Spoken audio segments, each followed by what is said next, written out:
Hello everybody, welcome to my RLDR Custom Creations YouTube channel. It is the weekend edition and I am standing by my truck that is hooked up to the trailer that I built, and we're headed out on a bit of a road trip today and we're picking up some special cargo.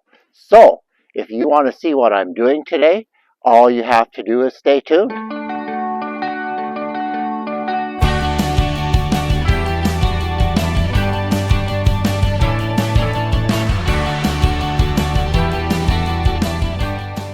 Well, like I said in the introduction, a little bit of a different weekend edition this week. Sheila and I are headed up to a town, well, not, yeah, I guess a town, about an hour north of here, kind of where the prairie wheat fields disappear into the coniferous forest. And we're picking up 500 board feet of pine from my longtime pine supplier. So I'm not going to talk a whole lot now. All you have to do is kind of stay tuned and watch, and I think this will be a lot of fun. I always enjoy this trip. Okay, well, we're definitely a change of scenery here. We're more into the pine and spruce forest here, and we're coming up to our destination fairly quickly here. But no, it's a great drive this morning. The highway's wonderful, trailer's pulling really nice, and it's divided highway all the way. So it's a great experience. So we'll talk to you again when we get there. Well, as you can see from the video, the drive went really well.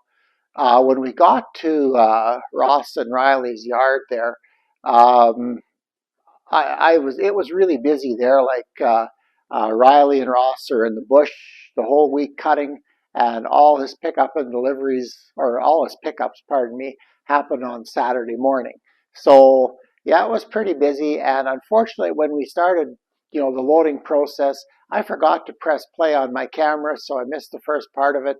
And I also tried to shoot between customers because I didn't want to have people on the video that really didn't have permission, or I didn't have their permission to do this. So I had one walk-in, but hey, Riley figures it's going to be okay, so we're just going to go with it. But yeah, so we'll go back to the actual video and continue the journey.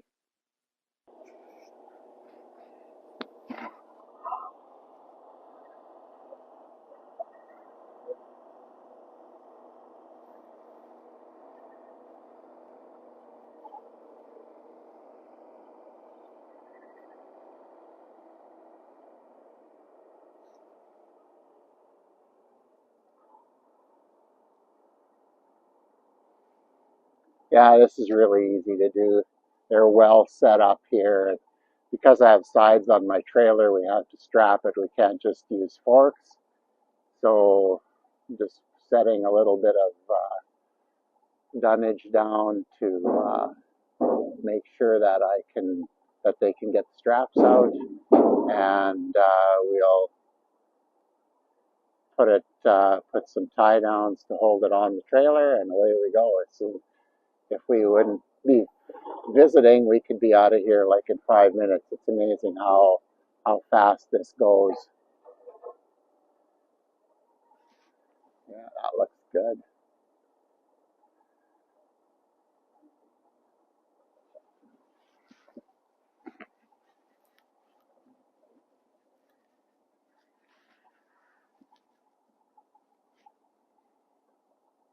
Pretty good for a center. Back up a little bit, but that's good.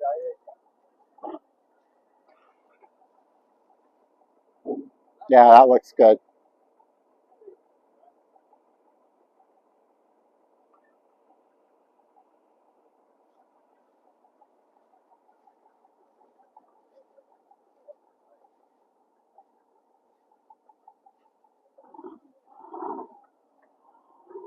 There we go. That's it. It's on the trailer. We'll cinch it down. And okay, well, I'll just point the truck back to home. Sure. Yeah. And we're back. We're at the woodlot of Ross and Riley Barton. And this is where I've bought pine for the school shop and now for my shop for the last 30, 35 years. It's been a long time. So, Riley, what exactly do I have on my truck here? This is clear pine, as we call it. It's just pine that we've specifically picked out that has not very many knots or any other defects in it. That's pretty much it. And this is jack pine, right? Yeah, Okay. yeah. So, yeah, like Riley said, it's been sorted, it's clear. You might notice it looks a bit weathered. Well, when was this cut down? Would have been last winter. Cut in the winter and probably piled Yeah. here for So 3 months or so. it's probably been down a year almost. Pretty Not quite. close. Yeah. Yeah. And Short of that. since it's air dried, we pretty much in Saskatchewan, it's surprising how fast things will air dry here because we're a long, long way away from any real water. So Yeah. things dry fairly quickly. Like I noticed, Riley, you've got a lot of other stuff going on here. So what kind of other things do you sell besides this clear pine? We sell lots of boards to farmers for fencing, and we sell lots to railroad companies around for crossing planks where the railroad comes into the road. They need to put down crossing planks to be able to drive over it. And I don't know what else we sell. Lots of timbers, 6x6s, 8x8s, 10x10s. Mhm. Pretty much anything anybody wants to be made out of wood, we can make it. Yeah, and Anything for farmers. this would be softwood, like this is spruce and pine. Yeah, we've done a little bit of hardwood, but mainly we do softwood. Yeah. Saskatchewan isn't necessarily blessed with an abundance of hardwood. No. Ross, when I started coming here many years ago, you were cutting a lot of railway ties back then. Yeah, I used to. 30 years ago. Yeah, we don't cut any anymore, but The railways have changed to cement well, or? the market is out of the States hardwood ties now. Oh, okay. They want hardwood ties. Oh, okay. Yeah, we were talking a little earlier today, and I just was telling Riley the first couple of years I came here, I was kind of the oddball here, like, because nobody was coming and looking for woodworking pine. Yeah. So Ross, being the really nice guy he is, there were all kinds of stacks of bundles and all metal banded, nice and tight, ready for sale. And he'd hand me a cutter and say, well, have at it, take out what you want, and try not to go into all the piles.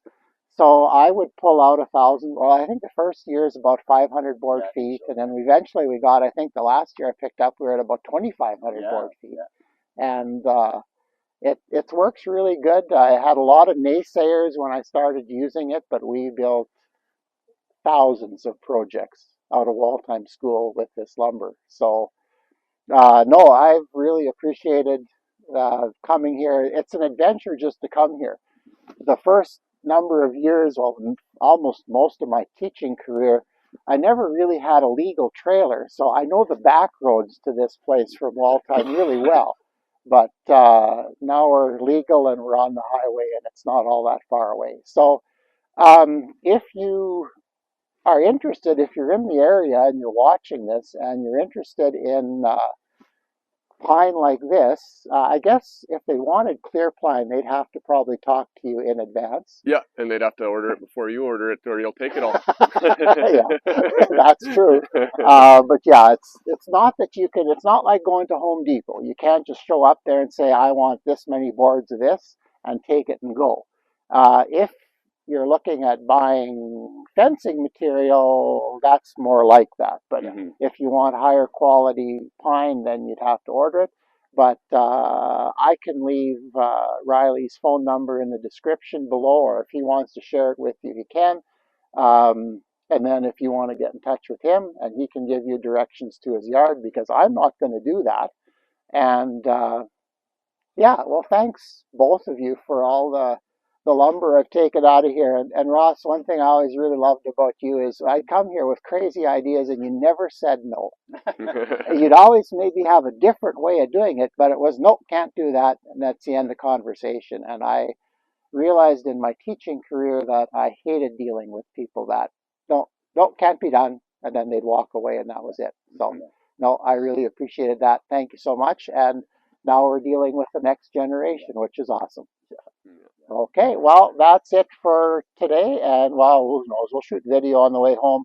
I have no idea what we're doing, but we're going to do it. Well, it's later in the day and the adventure is over. I'd just like to extend a huge thank you to Ross and Riley. First of all, for providing pine for me for my ventures in the school shop for 30 years, and now in the future as I embark on some new enterprises.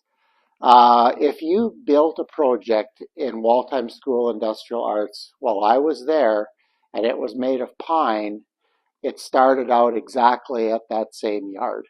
So yeah, I really, really appreciated that. I need to apologize for the sound quality when Ross is speaking. I only have two mics, and since Riley's kind of the head honcho now, I gave it to him. But yeah, so that was on me, and it's just the way it is. So hopefully you get enough out of it that you can get the gist of what was said. Why do I go there to buy my pine where I could drive over to my local lumber yard uh, and pick up 1x6 right off the stack in pretty much any length I wanted?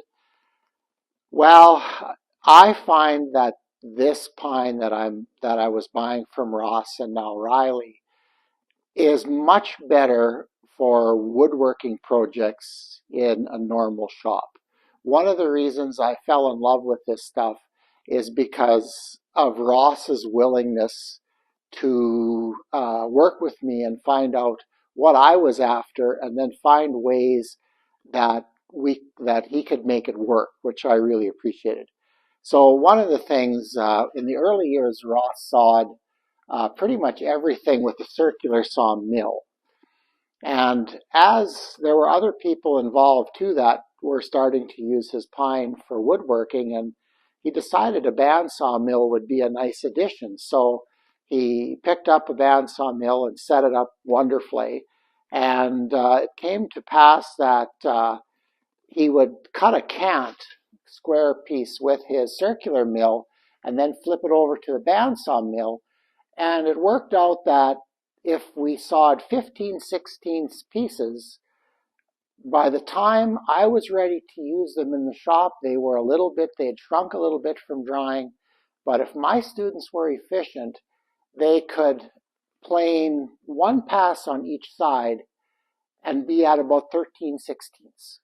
So what that allowed them, that extra little bit of thickness, made it so that, for example, if they glued a little tabletop together in grade 8 or 9, and they were running the thickness planer, they had it glued and they were planing it, if they were really, really good, they could end up with a little bit over 3/4 of an inch.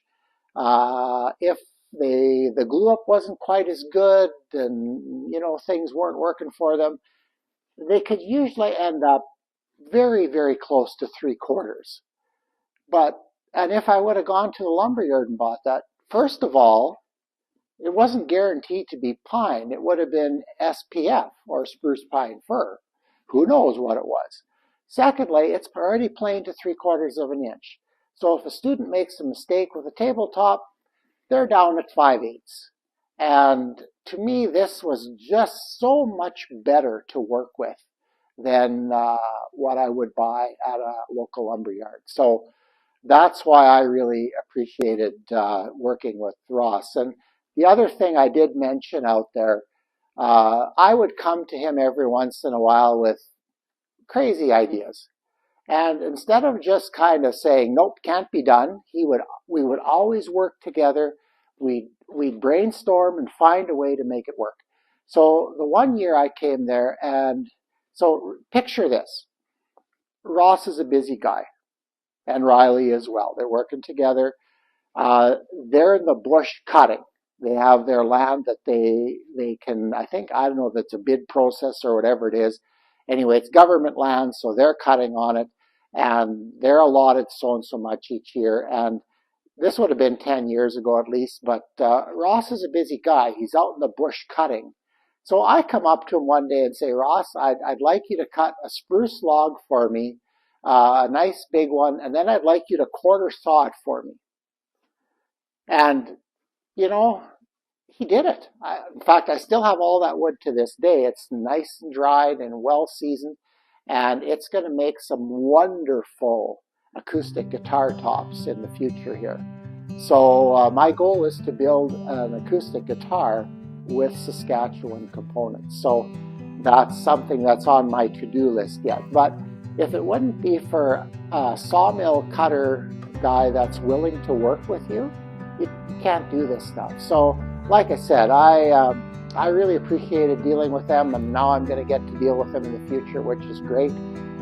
If you would like, if you're local here and you're seeing this, and you would like to talk with Riley about his product, ask me in the description below in this video, and I'll pass your contact information on to Riley, and then he can get a hold of you.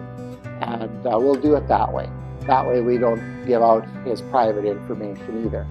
I would also encourage you, if you're not from this area, that you can't make the drive out to Ross and Riley's place, I would encourage you to find your local sawmills. If you're a woodworker, find your local sawmills and support them.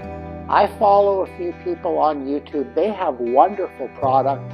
And again, you can get things that you just can't get from Home Depot. So I would encourage you to do that. Again, Ross Riley, thank you so much for everything you've done for me over the years. I really appreciate it. And that brings the weekend edition to a close.